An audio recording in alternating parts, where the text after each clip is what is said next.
Okay. Welcome back. If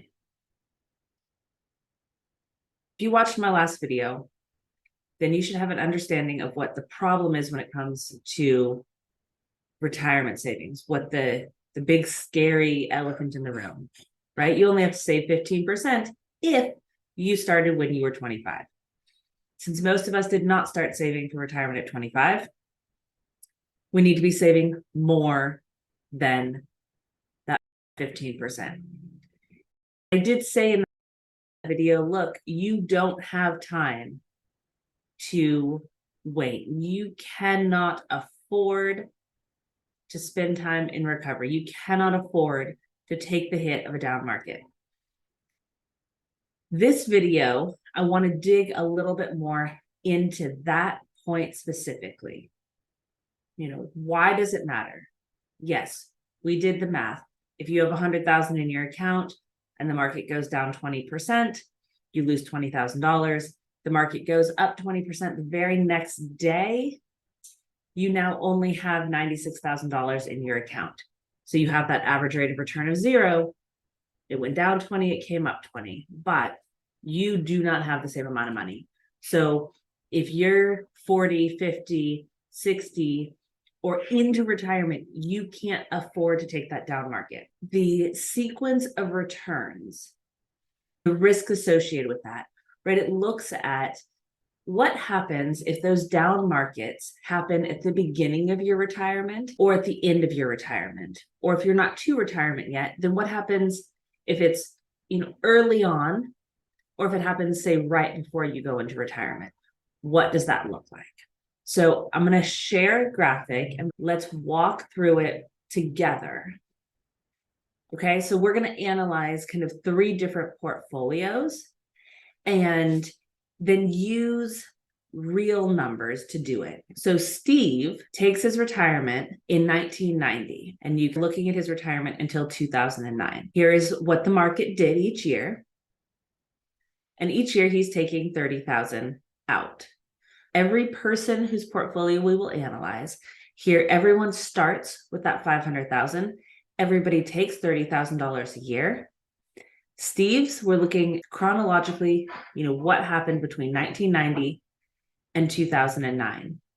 So even though he's taking that 30,000 a year, he started with 500,000 in his account. He's ending with 822,000. Right? Steve is in a pretty good place.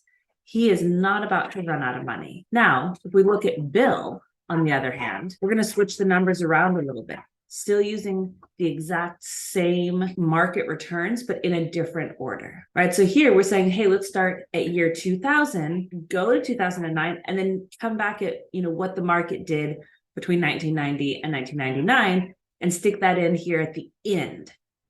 So for Steve, we saw that 1990 to 99, the beginning of his retirement. For Bill, we're seeing that happen here at the end.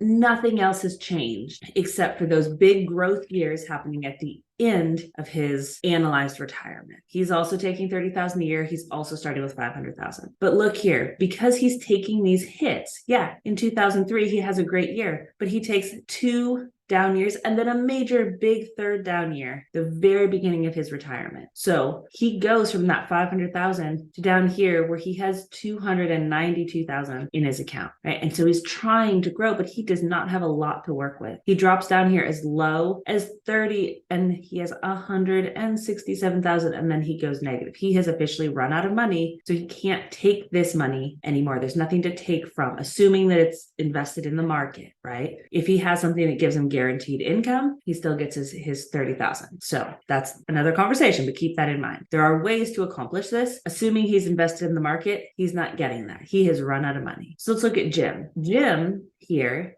we're starting at 2009, and then we're working backwards to 2000, and then we're going, into the 1990s and all the way back down.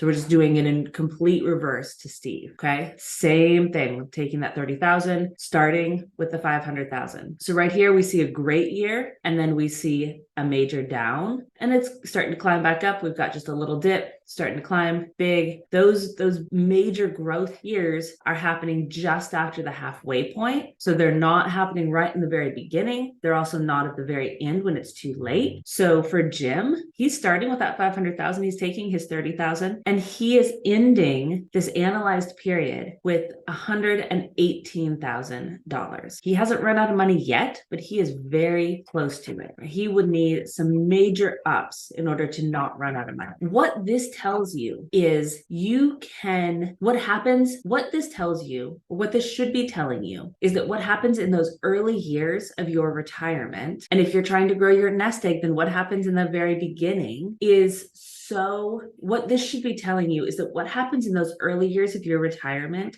are so incredibly impactful. For Jim, this year where he had a down year, 33.84%, was huge. And it hurt him because he had to spend all of this time trying to recover because of one bad year. Versus Steve, who had a sequence of high years in the beginning, of major ups. And so when there was a down year, he already had such a big nest egg that,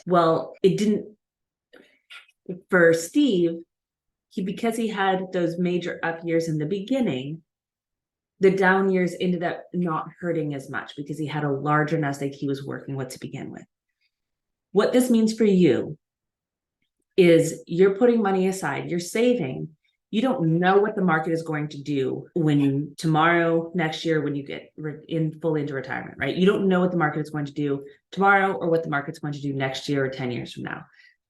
But what you can know is that you absolutely cannot afford to take that recovery, right? So how likely is it that we're going to see 2 down years in a row? So I cannot see the future. I don't have a crystal ball. But what I can do is look at the past and say, let's draw some conclusions. What we see is that it is not super incredibly likely, but it's also not unheard of to have multiple down years in a row, right? We saw it here in the 70s. We saw it here in those early 2000s. And this is what we analyzed, what really hurt Jim and what really hurt Bill in the previous analysis. So are we going to see another down year? Nobody can tell you for sure. People can make predictions, but you do need to realize that just because you've been living through this period of lots of ups, we have seen multiple down years. We just looked at how very detrimental it can be, especially if you're at the beginning of your retirement. So what is the solution then? How do you avoid that? The way to avoid taking those downs, the way to protect yourself from suffering those market down years, that I'm not even going to say the crash, like just a down year, taking those negatives, is called indexing. What that would look like for you is basically you take all of the ups of the markets and you don't take any of the downs. So if there is a down year, you just take a zero interest, right? You don't go up, you don't go down, you lose nothing, you gain nothing, but you lose nothing. So if you're invested directly into the S&P or into whatever mutual fund and it's going up and down, you're taking those losses and then you're needing to spend time in recovery. Here, the market's going up, boom, boom, boom, boom.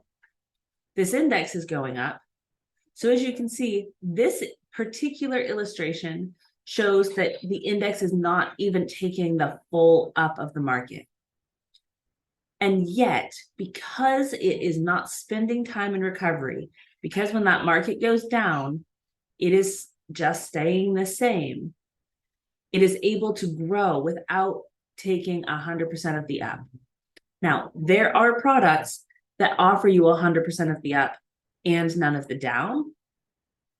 But this makes the point even more clearly. You don't need 100% of the up in order to beat the market by not taking those downs, right? So if we see another year where we have multiple downs, imagine how powerful it's going to be to have your account still be here while everyone else is there. And then we have an up year where you're still going up. Your account balance is still higher than it would have been if you had taken that down. And you can only imagine what this looks like if you're getting all of the ups of the market. This is a little bit of a shorter video, but I really wanted to kind of address the solution. What do you do if you can't afford to take those market losses? Well, the answer is you don't. That's how you protect yourself. You just don't take those market losses. You get into indexed strategies so that you get the ups of the market without the downs. Don't take the loss. Don't spend time in recovery. When the market goes up, your account goes up. That's how you protect yourself. Like, how much should I save for retirement? It is also more complicated than that. It is very simple and very complicated at the same time. Book on my calendar. Shoot me a message. Let's find a time to talk.